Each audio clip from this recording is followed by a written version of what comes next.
Good morning, all. Welcome to Pragya IAS Academy. Today we are supposed to start with the English का जो हम first lecture है वो start कर रहे हैं बेसिकली सेंटेंसेस से। अब सेंटेंसेस बनाने के लिए क्या जरूरी है? सेंटेंसेस बनाने के लिए जरूरी है हमारे वर्ड का सिलेक्शन होना। अब वर्ड किससे बनते हैं? बेसिकली वर्ड बनेंगे बेसिकली बेटा जो भी आपके अल्फाबेट होते हैं, उन अल्फाबेट को अगर आप जो अल्फाबेट ये वोकैब्स जो होती है, हमारी वोकेबुलरी जो होती है, उसको अगर हम वोकैब्स को अगर हम एक अरेंजमेंट सिस्टमैटिकली ऑर्डर में करते हैं, यानी हमारे वोवल्स और कॉन्सोनेंट को एक सिस्टमैटिकली ऑर्डर में हम अरेंज कर दें तो उससे बन जाता है वर्ड। जैसे हमने वर्ड को ही लिख ले वर्ड, अगर मैं इस चीज को लिख रही हूँ DORF, तो ये कोई डॉर्फ हम पढ़ तो सकते हैं, रीड तो कर सकते हैं, but it doesn't have any meaning. इसका कोई मीनिंग नहीं होता है। दैट इज वाई हमें पर्टिकुलरली क्या चाहिए? कोई भी ऐसा अरेंजमेंट ऑफ द अल्फाबेट जिसका एक सार्थक मीनिंग निकले तो उसको भी हम कहते हैं वर्ड बेसिकली। सो अगर इसको हम बोल दें कि इसका मीनिंग होता है शब्द, तो दैट इज अ वर्ड। अब वर्ड के अरेंजमेंट, जब हम वर्ड के अरेंजमेंट करते हैं एक सिस्टमैटिक ऑर्डर में, उसे हम कहते हैं सेंटेंस।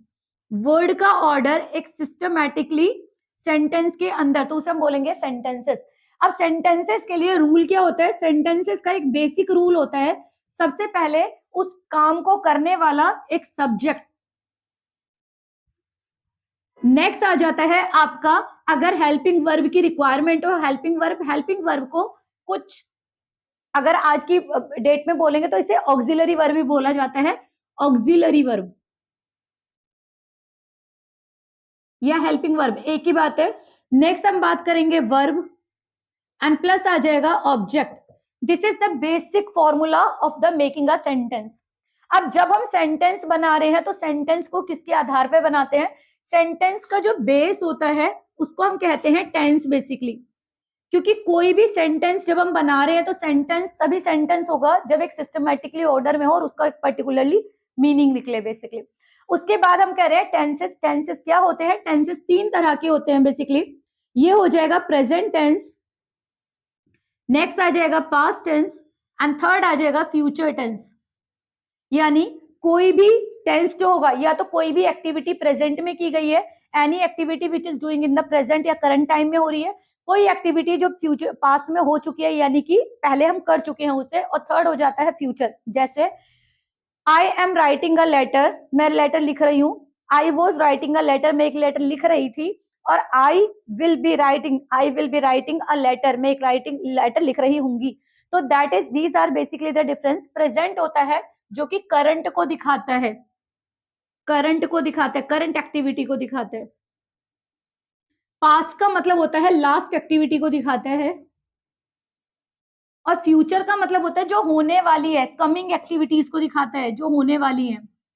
कमिंग एक्टिविटीज यानी जो एक्टिविटीज होने वाली है इन फ्यूचर, उनको दिखाता है बेसिकली। तो this is basically the three thing कि जिनके बेस पर हमारे सेंटेंसेस होते हैं। Now these are the sentences. इन्हीं सेंटेंसेस के बिहाफ पर और उनकी एक्टिविटीज के आधार पर हम सेंटेंसेस को 5 अलग अलग कैटेगरीज में बांट देते हैं। फर्स्ट आता है एफर्मेटिव सेंटेंस। एफर्मेटिव सेंटेंस यानी अफर्मेशन देना, स्वीकृति देना। और एफर्मेटिव सेंटेंस को हम सिंपल सेंटेंस या पॉजिटिव सेंटेंस बोल सकते हैं। यानी सिंपल, ही ईट्स क्या है? एक एफर्मेटिव सेंटेंस है, सिंपल सेंटेंस है, आपका पॉजिटिव सेंटेंस है। सेकंड हम कह रहे हैं नेगेटिव, यानी जिन सेंटेंस के अंदर हम नकारात्मकता को दिखा रहे हैं, मना कर रहे हैं किसी चीज को। क्या कह रहे हैं? Smoking is not a good habit, smoking एक अच्छी हैबिट नहीं है। तो हम यहाँ पे कह रहे हैं, या हमने बोला ही ईट्स को हम कह रहे हैं he does not eat, does not eat. तो यहां पर हमने नोट का यूज किया जिसमें हम नकारात्मक वाक्य, नकारात्मक शब्दों का प्रयोग करते हैं या नेगेटिव का यूज करते हैं। That is known as a negative sentence. Third point आ जाता है जिसके अंदर हम कहते हैं इंटेरोगेटिव सेंटेंस। इंटेरोगेशन कौन करते हैं? आपने सुना होगा police interrogate the convict basically, या पुलिस ने इंटेरोगेशन शुरू करी है। इंटेरोगेशन का मतलब सीधे सीधे होता है क्वेश्चन करना। अब क्वेश्चन करना क्या होता है? बेसिकली जब आप किसी से क्वेश्चन पूछ रहे हो और उसके बदले में आपको आंसर की एक्सपेक्टेशन है। अगर आंसर की बात करें तो वो अफर्मेटिव हो सकता है, नेगेटिव हो सकता है। इंटेरोगेटिव इज बेसिकली इंटेरोगेट करना या क्वेश्चन पूछना, क्वेश्चनेटिव, और क्वेश्चनेटिव का क्या हो जाएगा, इसी को बना लेते हैं, व्हाट डज ही ईट, वो क्या खाता है। अब हमने आंसर तो भी दिया ही हुआ नहीं है, अगर हमने बोल दिया ही ईट्स ब्रेड तो आंसर मिल गया यहाँ पर एफर्मेटिव के रूप में। नेक्स्ट हम बात कर रहे हैं एक्सक्लेमेटरी सेंटेंस, एक्सक्लेमेटरी सेंटेंस। अब एक्सक्लेमेटरी क्या होता है, एक्सक्लेम का मतलब होता है बेसिकली बेटा जब आपको आश्चर्य होता है, जब आपको सरप्राइज होता है, तो एक्सक्लेमेटरी को हम लेके चल रहे हैं सरप्राइज से। अब सरप्राइज क्या है, किसी चीज को देखकर हमें बहुत अच्छा लगना, बहुत बुरा लगना, एकदम से हम बोलते हैं ना छी, ऐसे बोल देते हैं, हम बोलते हैं wow what a beautiful colour, या हमने बोला अरे वाह मजा आ गया, हम तो मैच जीत गए। तो इस तरह के सेंटेंस जब होते हैं तो इनको हम एक्सक्लेमेटरी सेंटेंस बोलते हैं। तो हम यहाँ पर कर देते हैं, कई बार ज्यादातर यूज है शिट, तो शिट इज ऑल्सो एक्सक्लेमेटरी, यानी जिसको देखकर हमें चिढ़ा है। तो these are known as a exclamatory sentences, जिसके अंदर एक सरप्राइज छुपा हुआ होता है। जैसे हम कह सकते हैं यहाँ पे व्हाट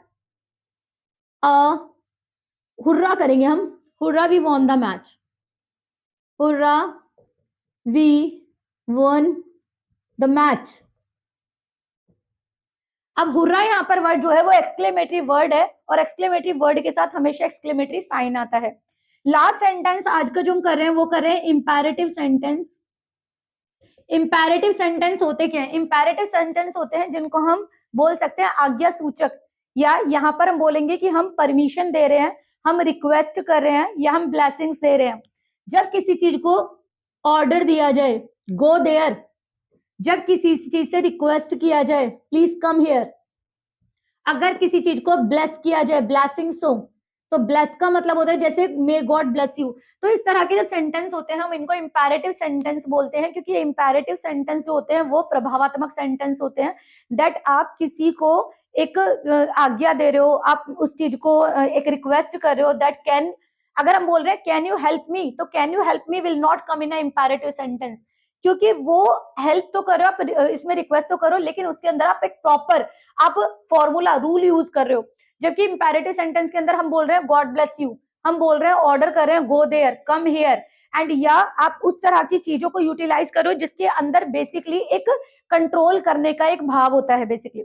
तो वी हैव कंप्लीटेड टुडे, हमने आज जो क्लास स्टार्ट की उसके अंदर हमने किया कि जो भी हमारे अल्फाबेट होते हैं, वोकैब्स होते हैं, आपके कॉन्सोनेंट और वोवल्स होते हैं, उनसे हम बनाते हैं वर्ड। वर्ड के एक प्रॉपर अरेंजमेंट को हम बोलते हैं सेंटेंस।